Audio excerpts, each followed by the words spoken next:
Erev Tov, bonsoir à tous et à toutes. On est très heureux de se retrouver avec le Rav Shmuel Ouziel pour continuer à développer la pensée. On m'entend? Ouais. Pour continuer à développer la pensée du Rav Luria. Voilà, je vous ai montré une photo. Je ne sais pas si on en a vu, je ne crois pas. Et tout le monde me demande qui c'est. Le nom, c'est le Rav Raphaël Moshe Luria. Il est né à Tibériade et il est décédé en 2009. Peut-être qu'on aura l'occasion un cours d'avoir sur sa vie, parce qu'il y a beaucoup de gens qui se sont reliés grâce au cours du Rav Ouziel à la personnalité, à la pensée de ce Rav. Et il faut dire la vérité, c'est qu'il y a de plus en plus de monde qui écoute le Rav Ouziel et qui veulent connaître la pensée du Rav Luria, que ce soit en direct ou en replay. Et c'est donc toujours un plaisir d'être avec vous, Rav, comme chaque semaine. Alors, Bechavod, Rav. Toda Rabba. J'espère qu'on m'entend bien. Je peux faire. Je peux. Ah oui, d'accord, ça marche aussi. Donc, je vais donc essayer de le retrouver. Voilà. Voilà. Aujourd'hui, on va donc s'attacher à essayer de comprendre ce que le Rav Luria pense au sujet de la Kedat Yitzhak. Mais ce n'est pas tellement la Kedat Yitzhak qui va nous intéresser aujourd'hui, mais aussi la Kedat Yitzhak dans le sens de l'épreuve, le Nisayon. Et donc, qu'est-ce qu'un Nisayon? C'est un peu la question qui va nous accompagner ce soir. Qu'est-ce qu'un Nisayon? Et comment, on peut dire, quel est le sens, quelle est la signification qu'il faut donner globalement à l'épreuve, c'est-à-dire au Nisayon en tant que tel? Qu'est-ce que ça veut dire et quel sens ça prend? Évidemment, ça sera en rapport avec Abraham, parce que c'est le Nisayon par excellence, mais on va essayer de définir ça de manière quand même beaucoup plus large. Dans le texte que vous avez devant vous, il y a en fait 3 paragraphes qui sont tirés de 3 enseignements différents du Rav Luria. Et chacun de ces enseignements va nous éclairer sur la signification du Nisayon. Qu'est-ce que c'est qu'un Nisayon? Alors d'abord, je voudrais d'abord simplement donner l'explication générale avant le Rav Luria, qui est qu'est-ce qu'on appelle une épreuve? Qu'est-ce que ça veut dire avoir une épreuve? Eh bien, pour nous, une épreuve, c'est plus ou moins ce qu'on appelle dans le langage courant passer un examen. Qu'est-ce que ça veut dire passer un examen? C'est faire quelque chose qui n'a aucune importance et dont la seule importance est de le faire. C'est-à-dire, je vais passer un examen, le baccalauréat, ça n'a aucune importance, l'épreuve que je vais devoir remplir, l'épreuve laquelle je vais devoir passer. On me demande de répondre à un certain nombre de questions, de résoudre un certain nombre de problèmes. Ces problèmes n'intéressent personne, ces problèmes ne représentent absolument rien dans la réalité, mais c'est une façon de nous faire passer un examen, de nous montrer comment nous allons réagir face à une certaine problématique artificielle qu'on nous propose. Eh bien, c'est un peu comme ça qu'on comprend une épreuve. Dieu se réveille un beau matin et il dit à Abraham, eh bien voilà, je voudrais bien voir qu'est-ce que tu vaux. Et donc, il lui fait passer un examen. C'est-à-dire qu'il lui dit, il le prend et il lui dit, voilà, tu vas partir de ton pays. Lech lecha me'artzecha u'mimolatecha. Voilà, tu vas aller en dehors de ton pays. Je vais voir si tu vas le faire ou si tu ne vas pas le faire, si tu vas réussir ou tu vas rater ton examen. Et le Rav Luria nous dit qu'il est absolument impossible de rester dans cette optique très très étroite de l'épreuve, le Nisayon de Abraham et des autres, comme examen. Parce qu'il faut nécessairement que l'examen ait aussi un sens.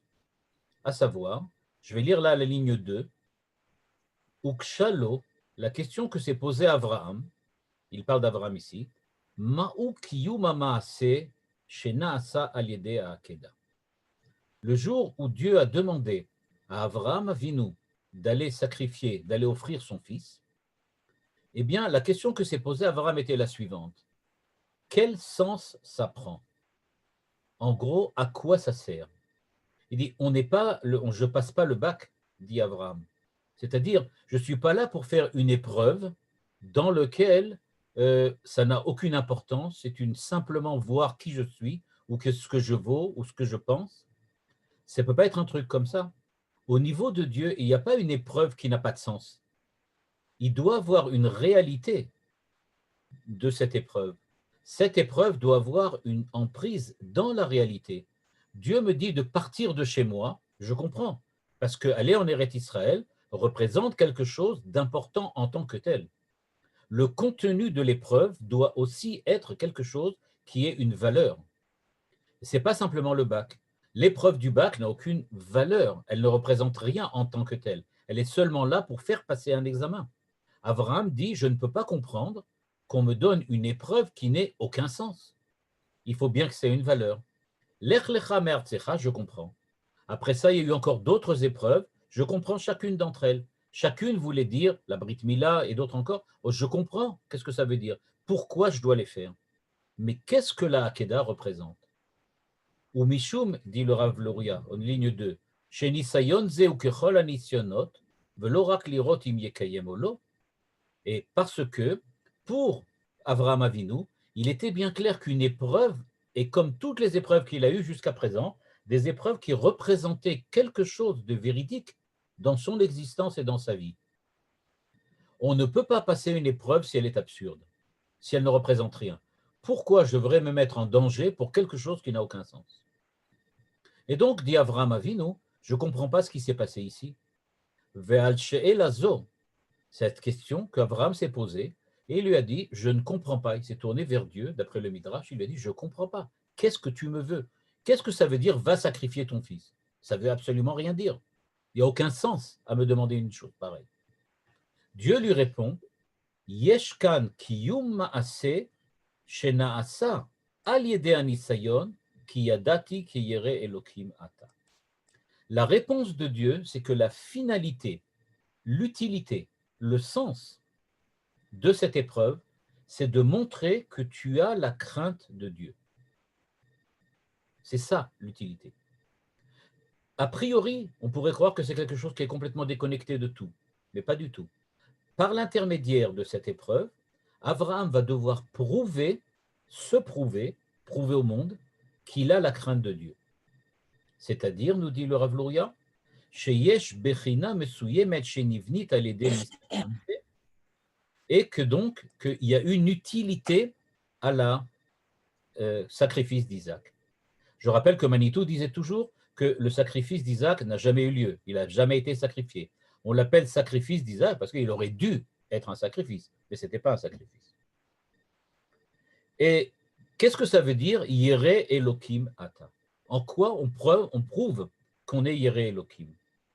Le Rav Luria explique à la ligne 6, Mitzvat ha'ava shenemra kan, inyana shadam moser lakadosh baruch hu kol ma sheyesh lo, ben belev, amidot, ben benefesh, ben meodo, ובזה מקיים מצוות האהבה.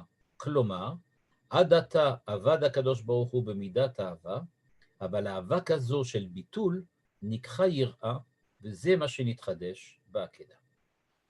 L'idée du Rav Luria est la suivante. Ce qui s'est passé, c'est que si on regarde bien, on ne comprend pas pourquoi on appelle Yere Elokim Ata. Dieu a compris que tu es Yere Elokim. Je rappelle que ce sont les versets du livre de Bereshit.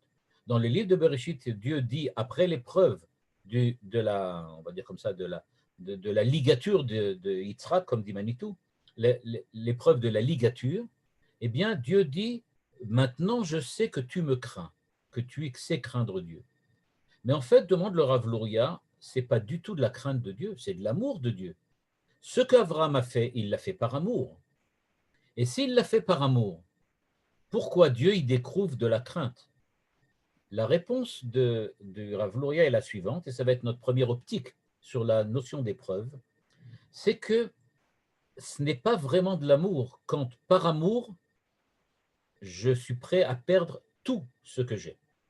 Ma vie, mes enfants, ma famille, mon argent, ce que je suis, ce que je serai. S'annihiler complètement, s'anéantir complètement, par amour, ce n'est pas de l'amour. Ça s'appelle de la crainte de Dieu. C'est-à-dire, c'est maintenant que nous allons devoir un peu essayer d'expliciter ce que pense le Rav Luria. Qu'est-ce que ça veut dire que c'est de la crainte de Dieu? Parce que quand quelqu'un est prêt à tout perdre par amour, c'est pas simplement qu'il aime la personne, mais c'est qu'il est prêt à envisager la perte absolue de ce qu'il est, de ce qu'il sera et de ce qu'il a déjà été. Et donc, cette perte absolue de lui-même, ça veut dire que quelqu'un a de la crainte pour Dieu. pas dans le sens j'ai peur, mais dans le sens du respect. Pour moi, l'amour que j'ai pour Dieu, dit Abraham, n'est pas seulement un amour, je veux dire, affectueux, un amour dans lequel je suis rempli de sentiments, rempli on va dire comme ça, d'élan vers Dieu. Mais c'est quelque chose qui dépasse complètement, qui me dépasse complètement. Quelque chose qui fait que ça devient véritablement du respect. Parce que, dit le Rav Luria, le respect, c'est être face à Dieu ou face à quelqu'un et se considérer comme n'étant rien du tout face à lui. Le respect pour quelqu'un, c'est savoir que c'est lui qui décide pour moi. C'est lui qui décide de ma vie. C'est lui qui est véritablement présent dans la vie et pour ma vie.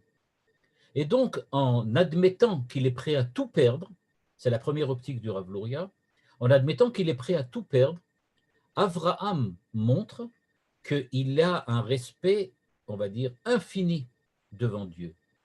Ce n'est plus de l'amour. Par amour, on est prêt à fusionner avec quelqu'un, mais on n'est pas prêt à s'annihiler. On n'est pas prêt à disparaître par amour. Si j'aime quelqu'un, je voudrais bien que lui aussi m'aime. Je veux bien l'aimer, que ça soit à sens unique, mais je suis là. Je m'impose comme celui qui aime. Or, dit le Rav Luria, ce qu'on a demandé à Avraham Avinu, c'est d'accepter de disparaître complètement derrière son amour, de disparaître comme si l'amour était la seule chose qu'il avait, comme si la seule chose qu'il était. Et donc, il était amour.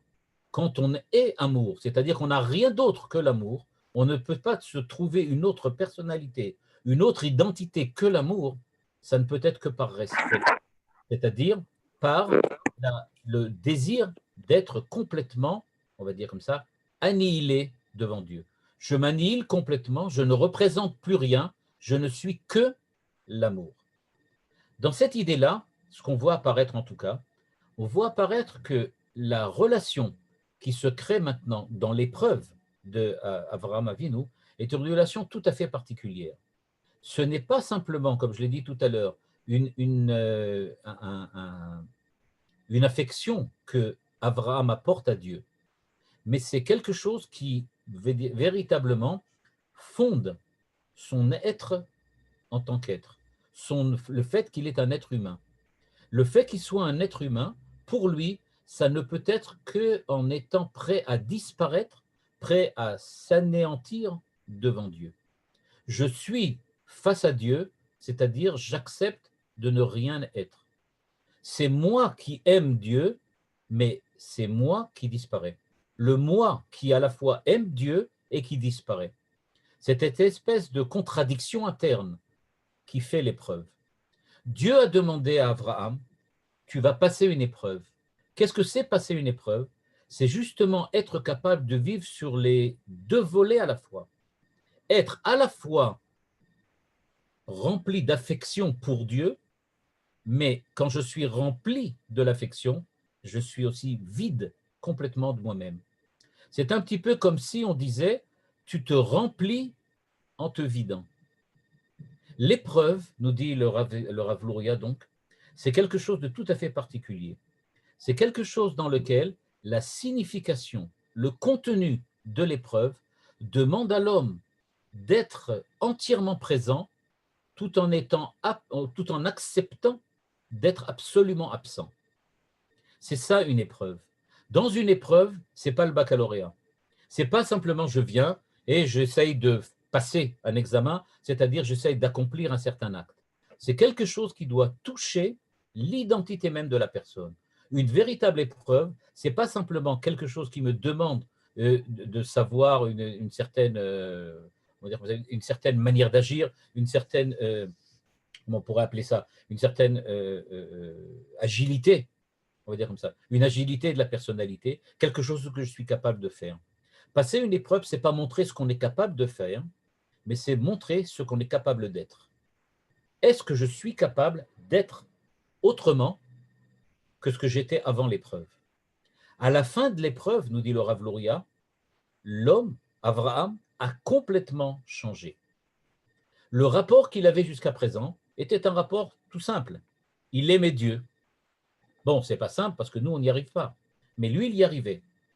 À la fin de l'épreuve, il a été capable de transformer son identité, de se transfigurer. Il n'est plus le même. Il y a une véritable transfiguration qui le fait passer d'un état dans lequel il était rempli d'amour à un état dans lequel être rempli d'amour, c'est pour lui être prêt à disparaître devant Dieu. On voit rarement dans un film d'Hollywood, par exemple, qui très souvent présente des histoires d'amour entre deux êtres, entre deux personnes. Et en général, dans le film se termine par, on voit la vie qu'ils vont mener ensemble, enfin, on ne la voit pas vraiment, mais on voit que ils vont entamer une vie commune et que cette vie commune va être une vie de bonheur pour les deux.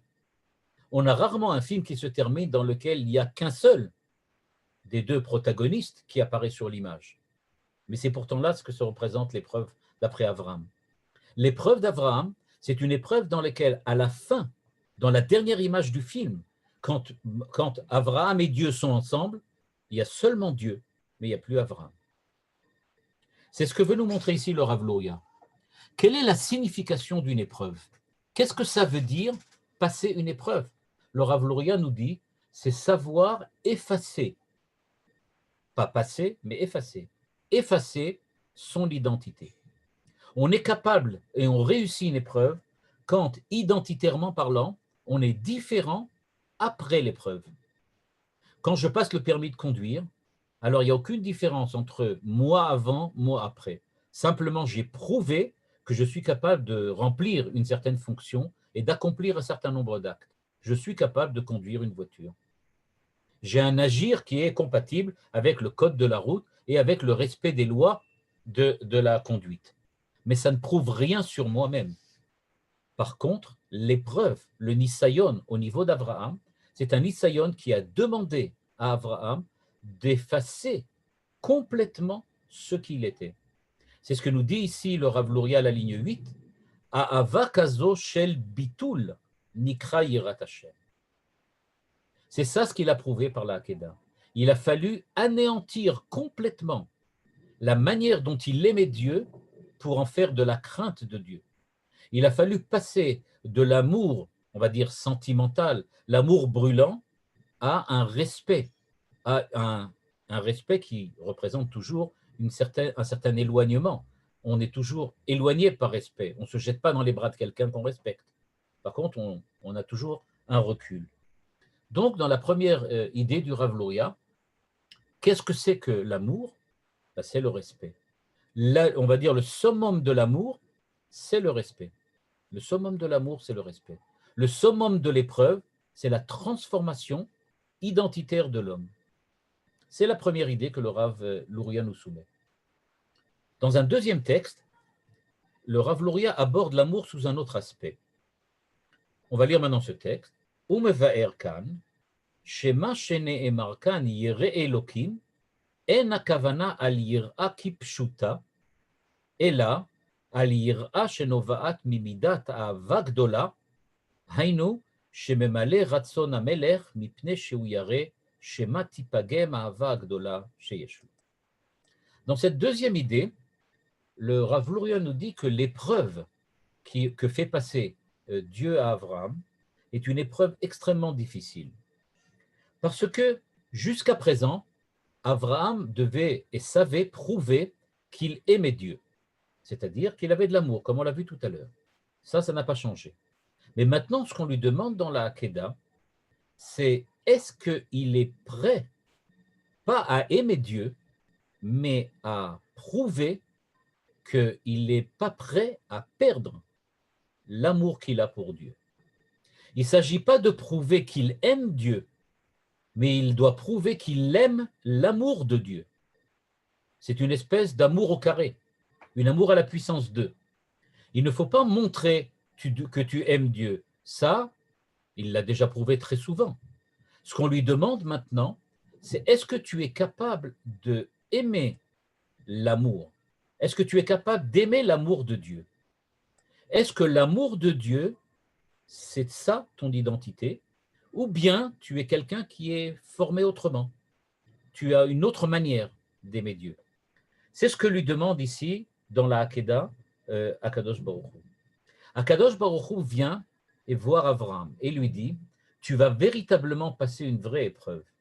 La vraie épreuve, ce n'est pas de prouver que tu sais conduire, mais est-ce que tu aimes savoir conduire? Pas que tu aimes conduire, ça fait partie de l'épreuve de la conduite, mais est-ce que tu aimes savoir conduire? Est-ce que savoir conduire représente quelque chose pour toi? Cette idée-là, c'est une idée extrêmement forte parce qu'on va le voir qu'elle est, comme j'ai dit, c'est une idée qui amène en fait à une conception tout à fait nouvelle de ce que c'est qu'une épreuve et de ce que c'est que l'amour aussi. Le véritable amour, nous dit le Rav Luria, c'est l'amour de l'homme qui aime l'amour. Ce n'est pas d'aimer quelqu'un d'autre ou d'aimer Dieu. C'est d'aimer l'amour, l'amour pour l'amour. C'est à ce moment-là qu'on véritablement, on prouve ce qu'on est. Le Rav Luria termine ce texte, que je vais juste lire la fin pour simplement avoir une idée plus générale. Et il dit « Iniyach yosod v'shoresh leklal Israël al bechinazo ou le or divrem yatsa shemida zo shel yirei Elokim chaluka ma'amida shel Yitzchak shakavana yira kipshuta veyirat haromemut mipachad Hashem v'adar geono ». Le Rav Luria dit « Faites très attention. On sait que Yitzhak avait un rapport, une relation de crainte et de respect par rapport à Dieu. Il l'avait certainement. Mais la crainte d'Abraham, c'est ça l'amour sublime. La crainte d'Abraham, c'est l'amour sublime, parce qu'il aime l'amour, c'est-à-dire qu'il craint de perdre l'amour. Quand on craint de perdre l'amour, alors on a un amour qui est véritablement sublime. Ce qui s'est passé à la Akedat Yitzhak, c'est que le respect et la crainte que Abraham a développé est devenu à dépasser, on va dire comme ça, les dimensions de la crainte qu'avait Yitzhak. Yitzhak est le représentant du respect pour Dieu. On dit que c'est celui qui a le plus respecté, il est Midatadin, d'après le Midrash. Il est celui qui sait respecter Dieu. Mais nous dit le Rav Luria, c'est faux. Il sait respecter Dieu, mais pas autant qu'Abraham. Parce qu'Abraham, son respect pour Dieu est tel qu'il aime tellement l'amour de Dieu et il le respecte tellement qu'il n'est pas prêt à le perdre, qu'il n'est pas prêt à admettre la perte même de l'amour pour Dieu. Et donc, dans cette deuxième, on va dire comme ça, amour catégorial, pour en utiliser un terme un petit peu heideggerien, ce qui se passe ici, c'est qu'on a une véritable nouvelle dimension de ce que c'est que l'identité.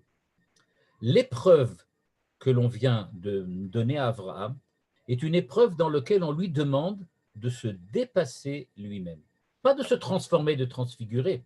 Ça, c'était la première idée. La transfiguration, ici, elle est beaucoup plus forte. Il s'agit de se trans-dépasser. Trans dans le sens de se dépasser soi-même. Être plus que soi-même. Alors, je suis moi-même quand j'aime Dieu. Je suis mieux que moi-même quand j'aime l'amour de Dieu. Quand je crains de perdre l'amour de Dieu. Parce que pour moi, ma vie, mon existence n'a de sens que si j'aime Dieu. C'est l'amour de Dieu qui me remplit, pas Dieu. Quand on regarde encore une fois le film d'Hollywood, à la fin du film, eh bien, il y a Monsieur X qui aime Madame Y ou Madame Y qui aime Monsieur X. Et ils s'en vont vivre pendant encore 100 ans de bonheur. Ça se termine par l'amour entre X et Y. Quand on voit le film se terminer avec Abraham, après la Akedat Yitzhak, ce qu'on voit apparaître, c'est seulement l'amour qu'il y avait entre eux. Ni Dieu, ni Abraham. Ce n'est pas eux qui sont les acteurs, on va dire, de cette scène ou de ce film. Ce n'est pas eux qui sont les personnages principaux. Ce qui est le personnage principal du film de la Akedat Yitzhak, c'est l'amour de Dieu.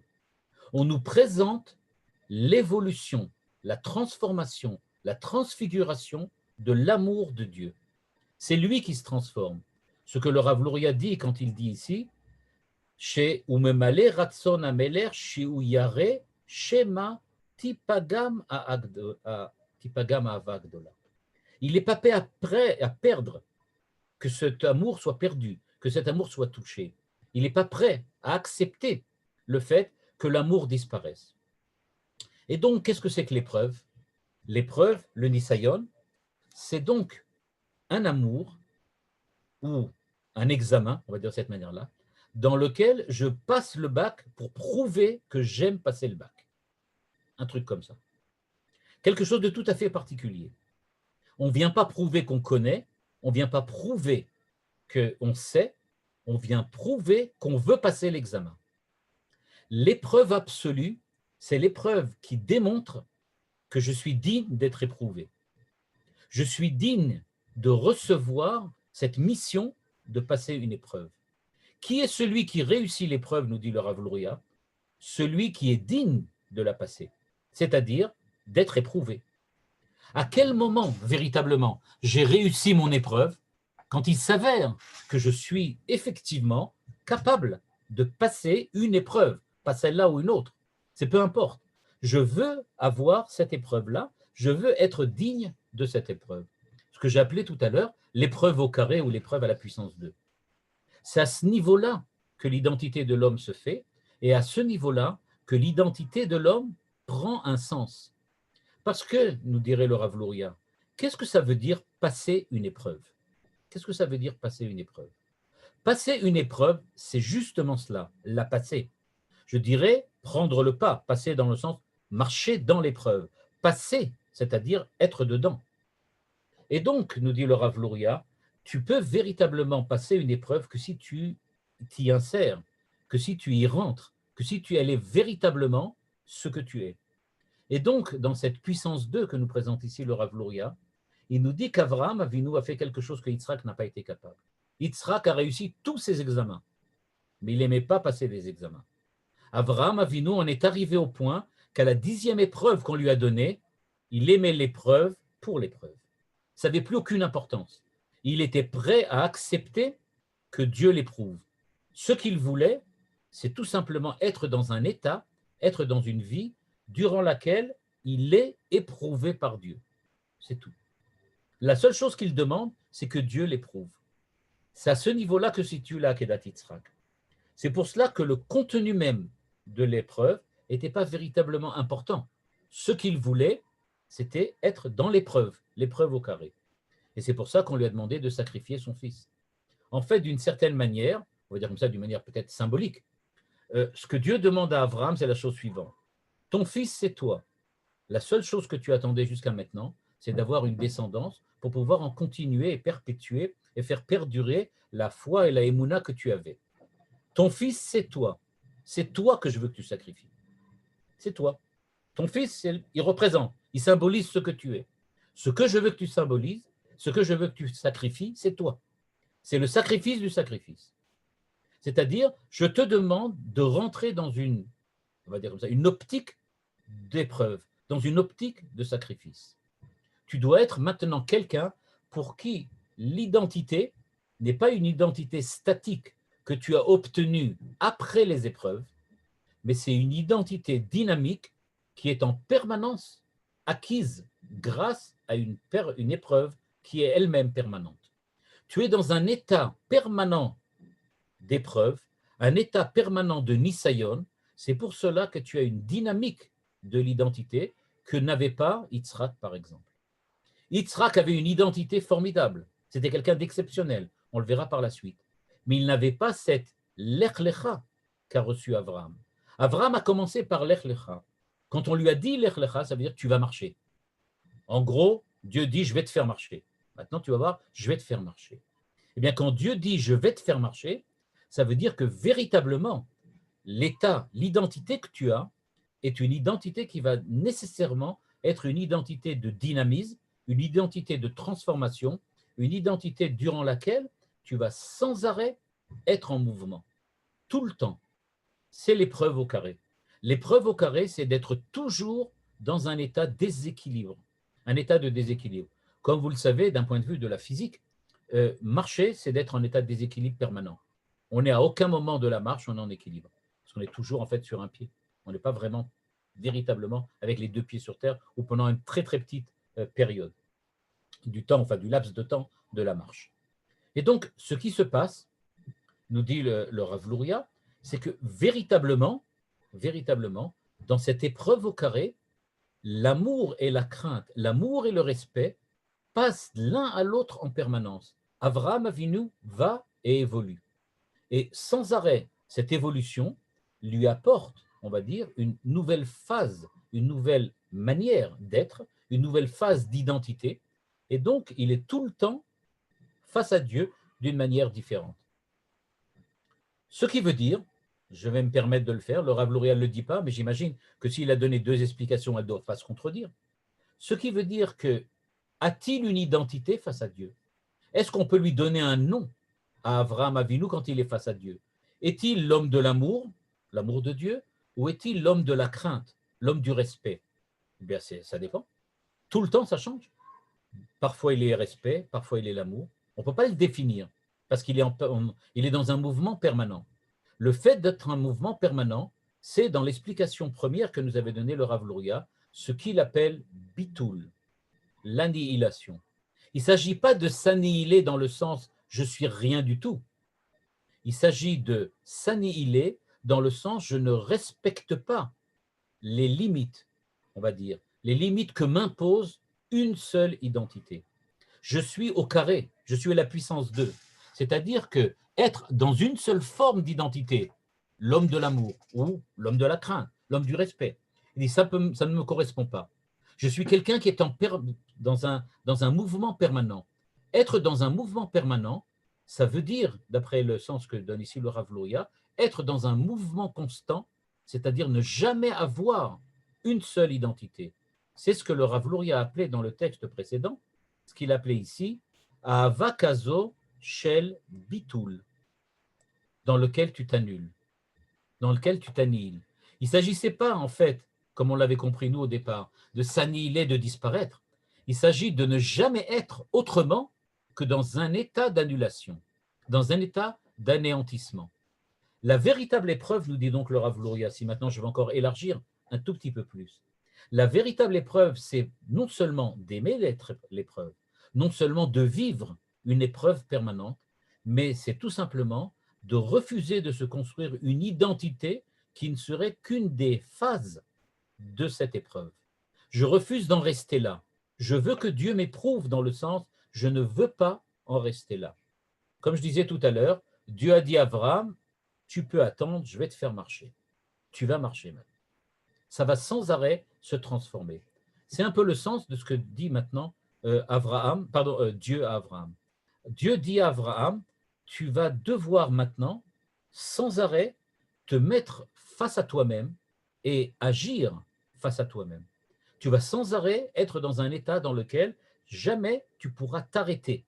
Tu vas être un lech lecha permanent. Ton identité va sans arrêt se transformer. La 10e épreuve, donc, des 10 épreuves qu'Abraham a passées, l'épreuve finale, est en fait plus ou moins un retour sur la première. On est revenu sur l'Ech Lecha, mais d'une manière différente. L'Ech Lecha, c'était accepte de sortir de l'identité. Dans la Kedat Yitzhak, le Lech Lecha, c'est devenu accepte de rester en dehors de l'identité. Pas de sortir et d'y revenir ensuite, mais de rester en dehors. D'accepter d'être au-delà, dans le dehors, dans la partie libre de ça. Il y a une très très belle Mishnah dans les Pirkei Avot qui dit cette idée-là du Rav Louria, quand on a lu le Rav Louria et qu'on a rencontré cette idée-là, on peut le découvrir effectivement dans la Mishnah des Pirkei Avot. Dans cette Mishnah des Pirkei Avot, il y a écrit Kol Yamai Gada Amar Rabban Gamliel, je pense que c'est Rabban Gamliel ou Rabbi Shimon ben Gamliel, qui disait Kol Yamai Gadalti ben Achachamim velo matzati tov ela shtika. On va reprendre le Rav Louria, vous allez voir comment cette Mishnah s'interprète maintenant. Kol Yamai Gadalti ben Achachamim. L'explication, elle est toute ma vie, j'ai vécu parmi ben Achachamim, parmi les Chachamim. Si c'était Rabban Shimon ben Gamliel, évidemment, son père c'était Rabban Gamliel, on peut imaginer qu'à la maison, il ne jouait pas aux cartes. Et donc, il avait tout le temps des gens qui venaient, des gens des Chachamim qui venaient. Kol Yamai Gadalti ben Achachamim. Et il dit, de la sagesse des Chachamim, j'ai appris Lo matzati tov ela shtika. J'ai rien trouvé de mieux que le silence. Évidemment, quand on est avec des hommes sages, le mieux à faire, c'est de se taire pour écouter ce que eux, les hommes sages, ont à dire. Le Rav Louria nous dirait maintenant, cette Mishnah a un autre sens complètement différent. Kol yamai gadalti ben achachamim. Toute ma vie, j'ai vécu, pas parmi les hommes sages, ben achachamim, mais entre les hommes sages. C'est-à-dire que j'ai refusé d'accepter une seule identité. J'ai refusé de prendre l'identité de tel chacham ou de tel chacham. J'ai refusé de m'identifier avec tel ou tel chacham. J'ai refusé d'être seulement un seul chacham. J'étais toujours ben achachamim. Je suis toujours passé d'une identité à l'autre. Je suis toujours passé d'une certaine manière d'être qui représentait la spécificité de ce tzaddik qui s'appelait comme cela, qui s'appelait Rabbi Akiva, à celui qui s'appelait Rabbi Ishmael ou à celui qui s'appelait Rabbi Yochanan. Je suis passé en permanence de l'un à l'autre. J'ai jamais accepté de m'arrêter à une certaine manière d'être. J'ai toujours pensé qu'il fallait évoluer. Kol yamai gadalti ben achachamim. Et c'est pour ça que l'omatzati, la gouf tov, est la shtika. Et j'ai rien de trouvé mieux que le silence.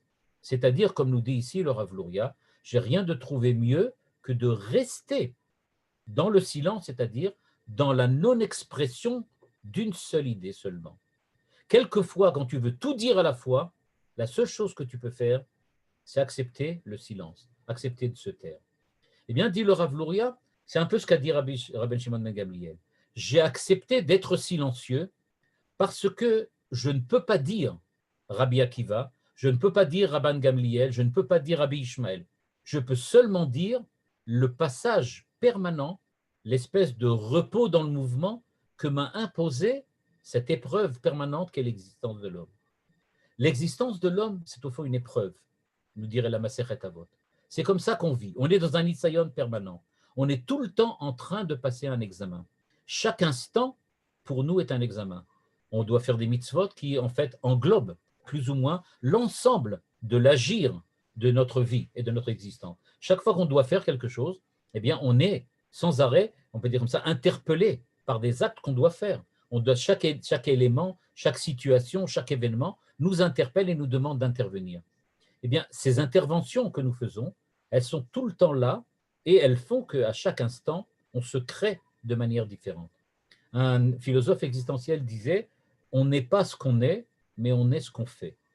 C'est-à-dire, c'est pas on n'est jamais quelque chose, on est EST, jamais quelque chose. On est ce qu'on fait, FAIT, c'est-à-dire ce qu'on agit à chaque instant, chaque fois que l'on fait quelque chose. Bien, c'est un peu cette expression existentielle que le Rav Luria découvre à l'intérieur de la Akedat Yitzhak. Cette Akedat Yitzhak, qui est donc une puissance 2 de l'acte et de l'action, nous met donc face à une manière d'être qui est une manière d'être sans être, qui est une manière sans être. Quelque chose de ce style-là. Quelque chose qui est quelquefois, aux yeux des autres, peut sembler absurde, mais aux yeux de celui qui la vit, est la seule façon de vivre. Comme disait Rabban Shimon ben Gamliel, lo matzati la gouf tov et la shtika. La seule façon d'être vraiment, d'exister dans la concrétude, dans la prégnance vitale, c'est gouf, ce qu'on appelle le gouf, c'est véritablement être de cette façon-là. Troisième explication du Rav Luria, après qu'on ait vu que les deux premières étaient plus ou moins équivalentes, simplement, elles exprimaient deux étapes différentes. Une exprimait plutôt l'aspect d'annihilation, alors que l'autre exprimait plutôt, pas l'annihilation dans le sens de disparition seulement, mais disparition pour une reconstruction qui elle-même sera complètement ensuite détruite. L'idée, cette idée-là, de la transformation permanente, qui est l'épreuve pour le Rav Luria, le Nisayon, et il l'exprime d'une troisième façon, toujours cette même idée, mais d'une manière un peu différente. Il nous dit la chose suivante. Kemaim apanim lapanim, ligne 21 ici, Kemaim apanim lapanim, ken leva adam. Im ken, le godel ahavat akadosh baruch hu l'Israël, be'echach mitoreret ahava kemaim lapanim. Lachen kol echad bi'Israël yachol, al yado, והיו דברים האלה אשר אנוכי, etc. לזכך את השמו להרגיש אהבת הקדוש ברוך הוא, ומתעורר יד ליבו לאהבה אותו. D'après cette interprétation-là, le Rav Luria maintenant nous présente une autre manière de voir les choses. Il nous dit, est-ce que vous avez remarqué qu'il faut, à un certain moment, que l'homme se réveille? Il faut qu'il se réveille. Il doit nécessairement faire quelque chose. L'amour qu'il doit avoir pour Dieu, ça doit s'éveiller en lui. Et donc, la question qui se pose, c'est est-ce que vraiment ce que nous avons vu jusqu'à présent, cet amour à la puissance 2, cette épreuve à la puissance 2 qu'on a vu jusqu'à présent, est-ce que vraiment c'est possible? Est-ce qu'on peut en arriver là? Parce qu'il faut bien que ça commence. On connaît la blague de la poule et de l'œuf, le paradoxe de la poule et de l'œuf. Est-ce que Dieu a créé une poule? Mais s'il a créé une poule, il fallait un œuf, etc., etc. Donc il y a toujours un œuf avant une poule et une poule avant un œuf. De la même manière ici, avant qu'on soit à la puissance 2, ben, il faut déjà être à la puissance 1. Mais la puissance 1, d'où vient-elle? Et une fois qu'on est à la puissance 2 et qu'on redevient, comme nous a expliqué le Rav Luria, à la puissance 1, puisque le premier amour va redonner naissance à un deuxième amour, et que l'épreuve va redonner naissance à une nouvelle épreuve. Donc, où est-ce qu'on est dans ce cas-là? Où est-ce qu'on commence? Le Rav Luria nous donne un grand chidouche. Il dit que, en fait, l'amour que l'homme développe pour Dieu est un amour qui lui vient de Dieu lui-même. C'est Dieu qui montre combien il aime l'homme, et à ce moment-là, en réponse, en réaction à ce que Dieu lui a montré, l'homme réagit et montre que lui, il aime Dieu. C'est-à-dire, nous dit le Rav Luria, il y a toujours au départ un éveil de Dieu. Dans la Chassidoute, on exprime cette même idée de la façon suivante. Comment est-il possible de faire tchouva? Faire tchouva, ça veut dire j'accepte de reconnaître que j'ai eu tort et que je dois me transformer. C'est vrai que si moi, le dit le Midrash, Tiftuchuli pitro shel machat, vani eftach lachem pitro shel ulam. Dieu nous ouvre les portes si nous on fait un petit effort. Mais la Chassidoute dit, mais ce petit effort, qui c'est qui l'a fait? Ben, en général, on dit c'est l'homme. L'homme doit faire cet effort-là. La réponse de la Chassidoute, c'est que non. Il faut l'éveil de l'homme à ce petit effort. Il faut qu'on te pousse à faire ce petit effort, on te réveille à l'idée même de cet effort, et à ce moment-là, quand tu es réveillé, éveillé à cet effort, tu peux effectivement entamer un processus. Et donc, nous dit le Rav Luria, qui c'est qui a poussé l'homme, qui c'est qui a poussé Abraham à rentrer dans ce processus dans lequel l'épreuve appelle l'épreuve, que chaque épreuve devient la base, le fondement de l'épreuve suivante. Qu'en fait, 10 épreuves, ce n'est pas 10 épreuves, c'est une infinité d'épreuves, parce que la première et la dernière sont liées l'une entre elles, et que de la première, on arrive à la dernière et qu'on recommence de manière indéfinie et infinie. Et donc, il nous demande d'où ça vient. Eh bien, il nous dit, c'est parce que chacun doit ressentir les argish à Avat Akadosh Baruch Hu Elav. Tout a commencé par le fait que je dois ressentir que Dieu m'aime. C'est-à-dire, dans une manière d'interpréter cette idée, une idée qui n'est pas simple. Ça veut dire la chose suivante. Je dois arriver à accomplir quelque chose qui me rapproche de Dieu, mais je ne pourrai véritablement le faire que si je suis conscient que Dieu, lui aussi, passe une épreuve.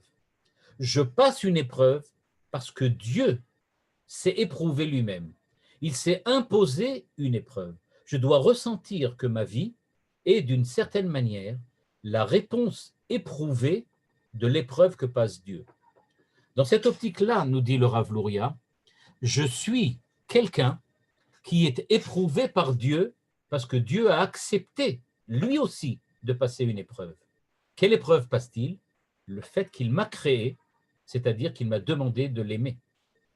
De ce point de vue-là, l'amour de Dieu pour moi, qui est tout simplement réalisé par le fait qu'il m'aime, par la création, Dieu m'aime, c'est pour ça qu'il a créé le monde, c'est pour ça qu'il m'a créé moi.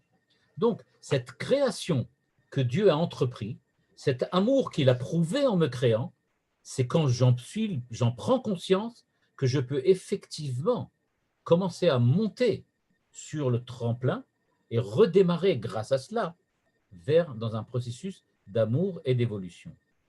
En fait, nous dit le Rav Luria dans cette troisième interprétation, Dieu s'éprouve lui-même par notre épreuve. Il est en train de prouver qu'il avait effectivement le droit, qu'il avait effectivement bien fait de nous créer, parce que nous sommes effectivement les êtres créés qu'il a voulu créer. Nous sommes en train de prouver que Dieu effectivement n'a pas commis d'erreur, qu'il avait effectivement eu le droit de nous créer parce que nous sommes dignes d'être créés.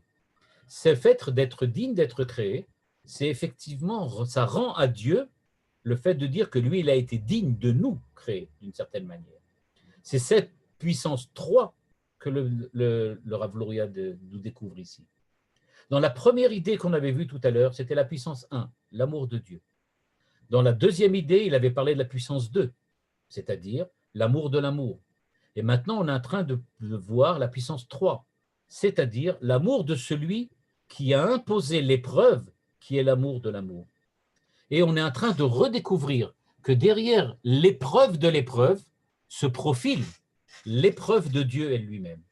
Dieu lui-même est en train de passer une épreuve, et cette épreuve qu'il est en train de passer, nous en sommes, on va dire d'une certaine façon, les personnages, nous en sommes les acteurs. Nous sommes en train de prouver que Dieu a effectivement mérité de créer le monde. C'est ça ce que nous sommes en train de chercher.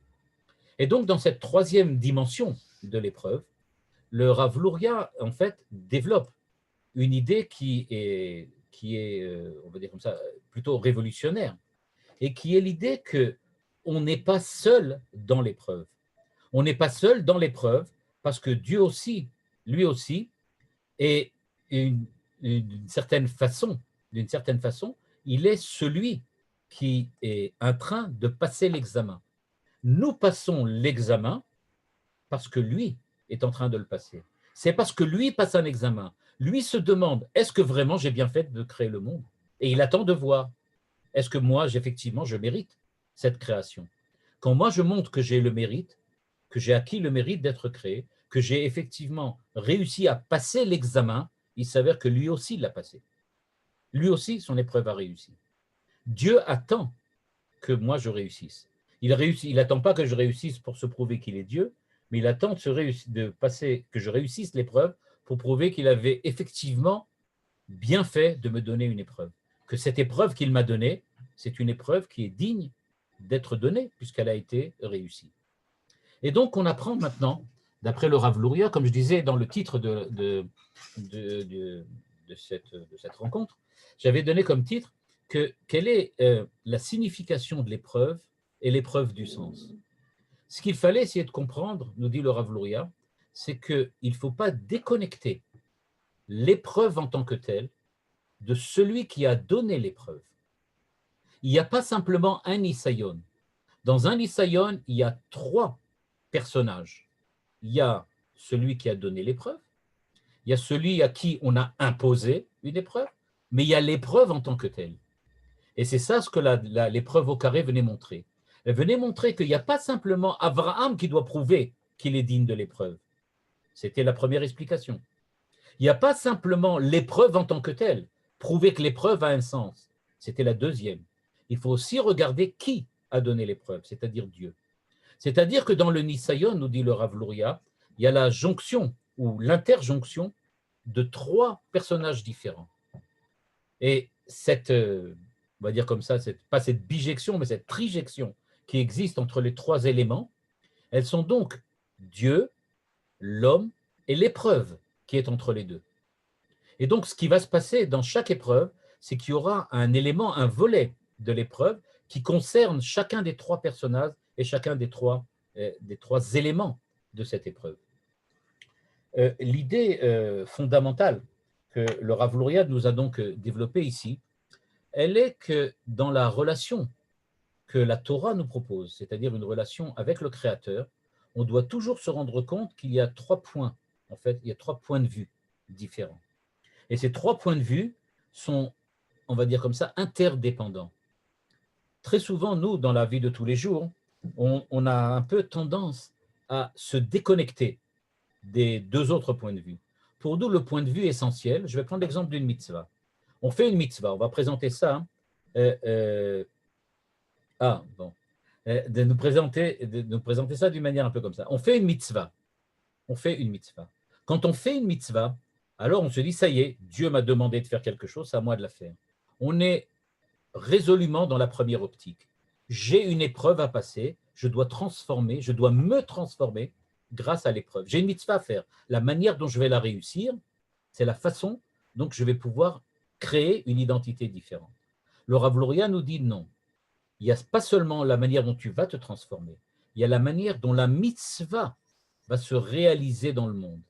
Dieu a demandé que tu accomplisses cette mitzvah. Ça veut dire que la réalisation même de la mitzvah, elle a un sens en tant que telle. Pas seulement pour que toi tu deviennes mieux, pour que toi tu deviennes différent, pour que toi tu sois obéissant à Dieu. C'est pas seulement ça. Il y a autre chose. Il y a la réalité même de la mitzvah. La mitzvah, elle a sa personnalité. Elle aussi, elle a son mot à dire dans la réalité des choses.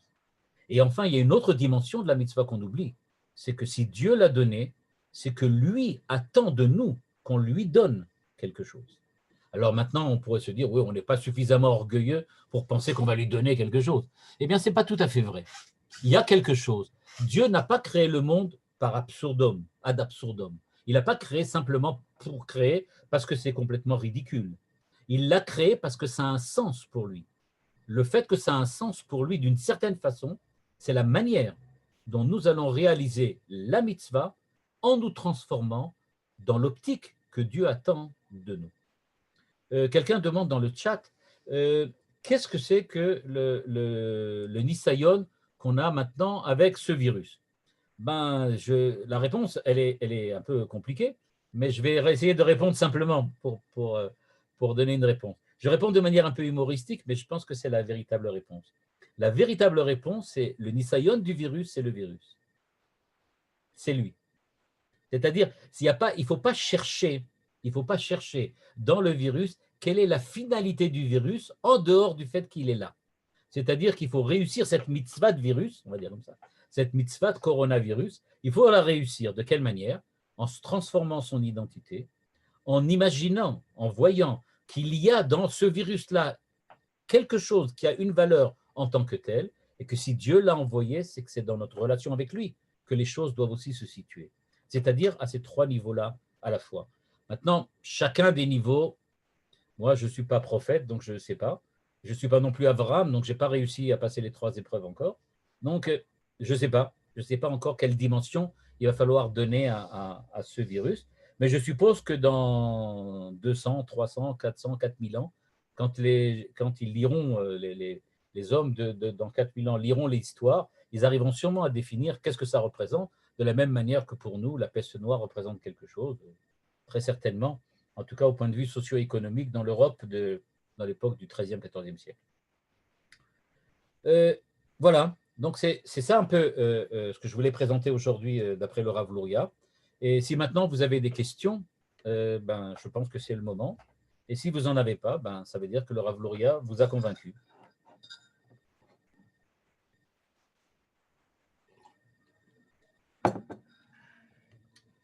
Là, je ne sais pas si vous pouvez parler, mais vous pouvez ouvrir vous-même, bien c'est le…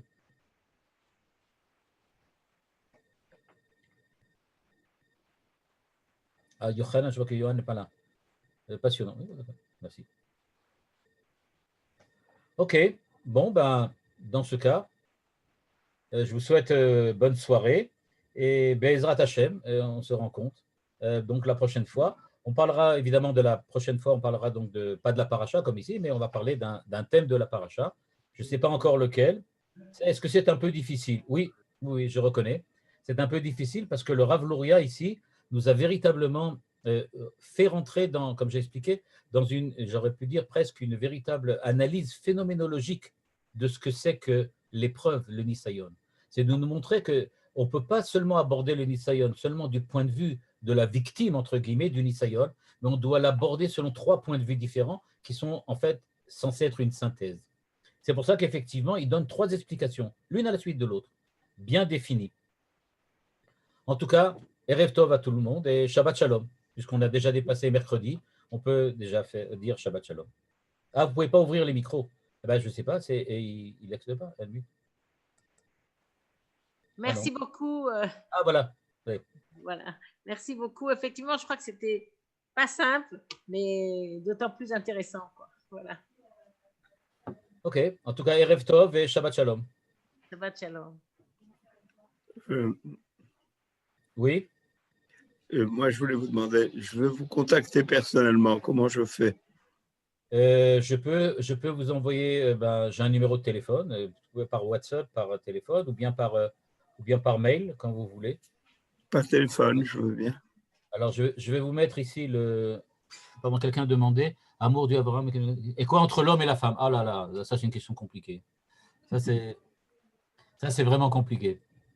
Je vais mettre mon numéro de téléphone ici. Et on peut ouvrir tous les micros, chers amis. Voilà, là j'ai l'épreuve de Agar. C'est une bonne question. Je voulais en fait en parler. Je voulais parler de l'épreuve de Agar. J'ai hésité et en fin de compte, j'ai préparé de la Kedah. Mais effectivement, mon numéro de téléphone est sur le chat. Vous pouvez tous le lire. Et je mets aussi Sur le- si vous avez besoin.